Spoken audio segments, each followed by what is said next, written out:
রব্বুল আলমিনের কি অদ্ভুত পরিকল্পনা 2026-এ এসে ধানের শীষের জোয়ারের বিপক্ষে আমাকে স্বতন্ত্র লড়াই করতে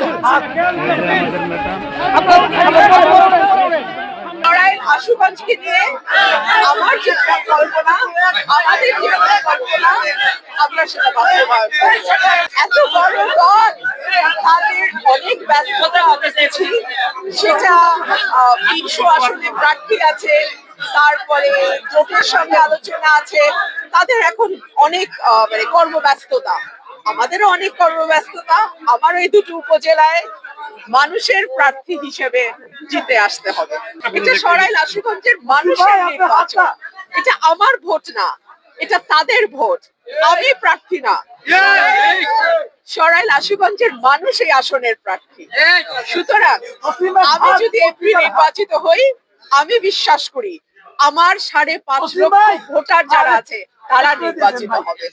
আল্লাহর পরিকল্পনা মানুষের বোঝার বাইরে।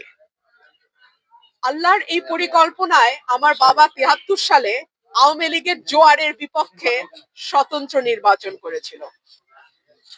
রব্বুল আলমিনের কি অদ্ভুত পরিকল্পনা 2026-এ এসে ধানের শীষের জোয়ারের বিপক্ষে আমাকে স্বতন্ত্র লড়াই করতে হচ্ছে।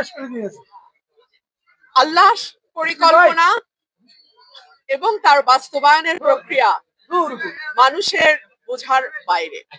সো আমি দেখবো আল্লাহর কি পরিকল্পনা রাখেন আমার জন্য। কতটুকু আশা, ভালোবাসা, আস্থা এবং বিশ্বাস। আমি বাংলাদেশের সকল মানুষের কাছে দোয়া চাই, আমার এই উপজেলার মানুষ যেই ভালোবাসা এবং আস্থা, বিশ্বাস আমার প্রতি রেখেছে, আমি যেন তার উপযুক্ত প্রতিদান দিতে পারি।